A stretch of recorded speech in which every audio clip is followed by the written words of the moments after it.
Hi, this is David and Axe from 360 Immersive. Today we're going to talk about transportation safety. And specifically, we're talking about motorcycle safety pertaining to virtual reality training. Axe, tell me a little bit about the whole industry. I know that we have approximately 10 million riders in the United States. How do those people stay safe? Well, in the motorcycle world, a lot like the driving world, there's driver's ed or motorcycle training, we call it. And I would say the majority of new riders will take a motorcycle riding class, which helps them get their license. They get endorsed, and then they ride off into the sunset. And unfortunately, from what we can tell, most riders don't come back for any refresher training, similar to how car drivers generally don't come back for any refresher training.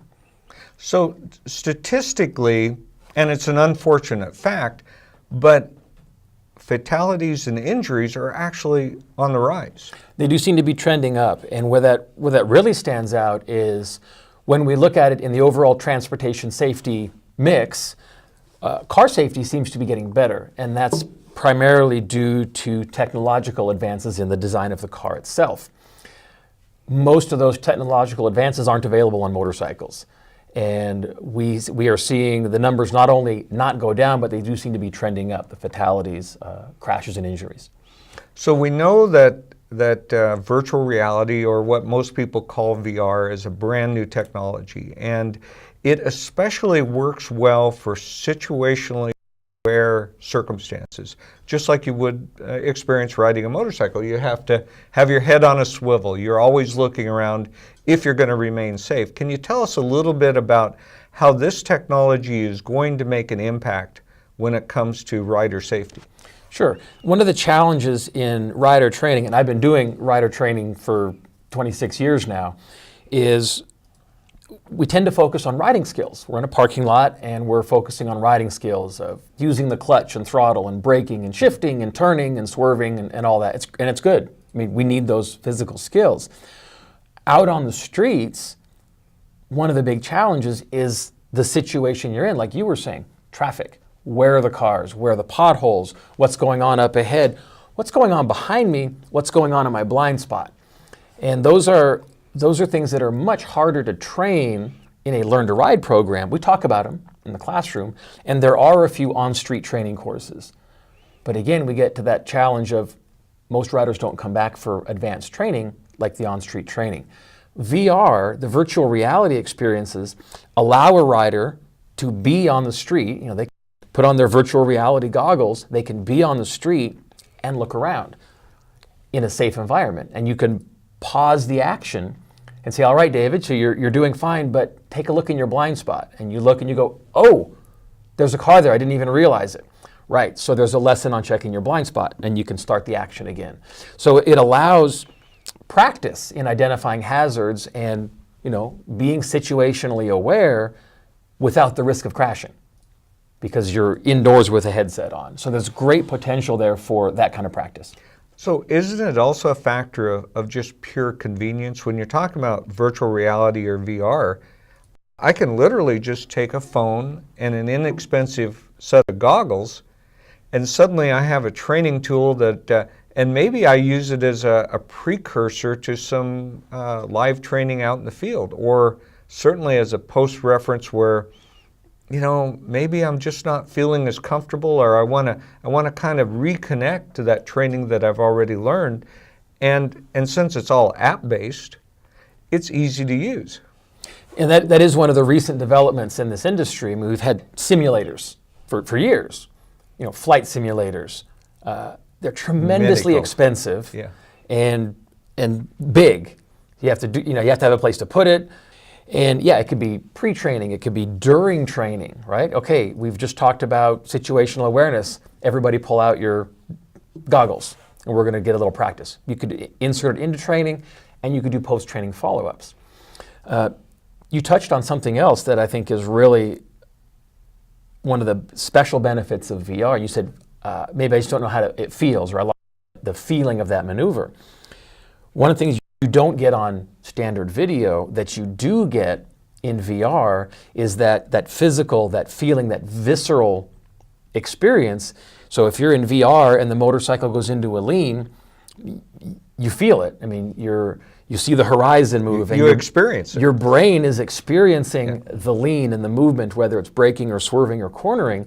And so it's not just watching a video, it's immersive, it's an experience. And that's one of the great benefits of virtual reality, because on a motorcycle, things feel different than they do in a car. That's right. Whether it's the counter steering to turn, or it's leaning the motorcycle. A lot of us riders have taken a passenger at one point who'd say, "Okay, Ax, I'm ready to go, but don't make it lean, okay? That freaks me out." And if you're a rider, you know that you can't ride the motorcycle without leaning. And so this allows somebody to experience the lean, experience weight shift, experience, how the handlebars move, again, in that safe environment, physically learning the skill, not just visually or intellectually.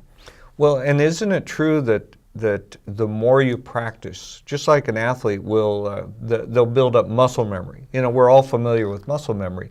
But if you think of mental muscle memory, the ability to experience that can actually create a circumstance where you feel like you're doing a specific task or procedure rather than, let's face it, watching it is just a passive experience. I'm just literally just kind of watching it. But if I can build up that muscle memory, that mental muscle memory, and I can ride safer, or I can understand a circumstance so that I may not be a statistic, that's a better deal. And virtual reality offers that. Yeah, for a long time we've known, athletes especially, visualization. The more they can vividly and in detail visualize an experience, to the brain, that's real experience.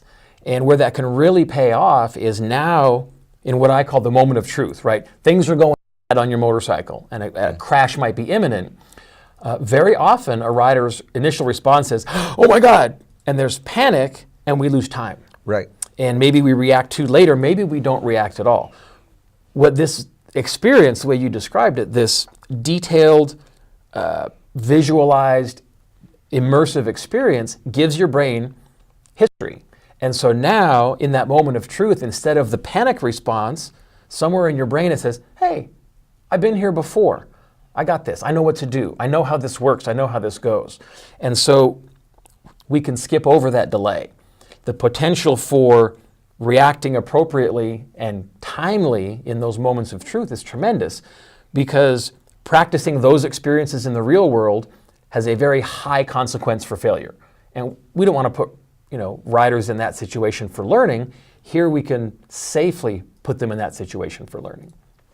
So you're the founder of Be Crash Free, Yes, which is an initiative that is from the onset really focusing on motorcycle safety and helping people and riders ride safer. If you think about every one of these disciplines that we all go through, we all drive a car and a lot of us ride a bike, and some of us do other things, maybe drive heavy equipment, maybe drive recreational vehicles. They're all situationally aware. We can all learn something from VR in a training circumstance. And can you tell us a little bit about the Be Crash Free initiative today, which is focusing on motorcycle training, but maybe beyond that in all of these other industries that we can help with? Sure. Now, I've been in the motorcycle safety world, like I said before, for 26 years, doing rider training, working with instructors, working with riders, and I've been looking for what else we can do, because they take the training, they get their license, and then what? So Be Crash Free was built on the idea to inspire and empower people to make choices and take actions to prevent and survive crashes. Because out there in the real world, whether you're driving a forklift or riding a bicycle or on your motorcycle, in that moment of truth, it's just you. It's just you in the situation. You're not going to pull out a book and look up something you learned 5 years ago. You have to respond in the moment. And in all transportation safety, when there's that emergency, you have to respond in the moment. And so, there's licensing and there's equipment and there's gear, and that's all good. But we want that operator, that individual, that person who has a family and loved ones, and they have their own life. We want them to be successful in that moment, because in the transportation world, the consequences can be bad. Certainly. And if we can save some of those bad consequences and turn those into good outcomes, because the person was able to respond appropriately in that moment quickly, that's a win for everybody. It's a win for that person. It's a win for the company they work for. It's a win for their family. And this is how Be Crash Free got created, because every rider is not just a number on a page from a statistical analysis. It's a person. It's a person with a family and loved ones. And when something happens to that person, something happens to all those other people. Right.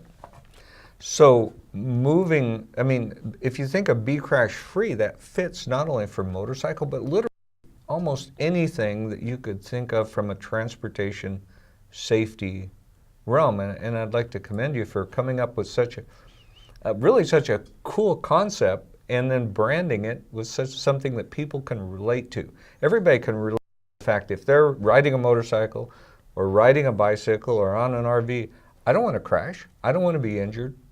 And it's a commitment. Commit to additional training so that you'll be safe. Absolutely. And that commitment to ongoing learning, whether it's training right. or I have an app and I'm going to do it on my own, or I have a book. Continual learning is what's going to help you there, and making those commitments to yourself. In fact, we call it the pledge in Be Crash Free. It's about an individual rider making decisions for their own riding, because that's what it comes down to. Not what the DMV regulations are, or not what the equipment standards are, but what are you choosing to do? What are you deciding to do? And this gives a tremendous opportunity for that. Not only making the pledge to yourself, but finding technology that can help us get there. I think the future holds great promise for this approach, this philosophy, and this technology.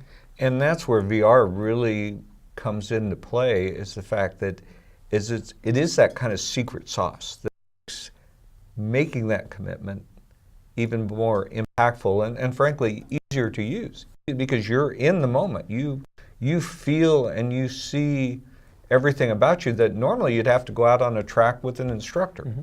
And mistakes in VR don't cost you anything. That's right. I remember one of my mentors, maybe 25 years ago, was giving a talk to a bunch of us instructors. And he said, remember when you were a kid riding your bicycle? And we're all like, yeah, I remember that. Did you ever crash? And we're all, oh yeah, I had the crash. And then he said, did you plan to crash that day? And light bulb went off in my head. I'm like, well, no, nobody plans to crash. In any of these transportation safety scenarios, nobody wakes up and says, you know what? I think today's going to be a crash day. Therefore, I'm going to be extra careful. We don't. I mean, as riders, we don't. As drivers, we don't. As bicycle riders, we don't. Nobody plans to crash. And yet, we know crashes happen. So if we can be more prepared and be more preventative and be more ready to react, we can prevent those. And a prevented crash is the only kind of crash you want to have, one that didn't happen. That's right.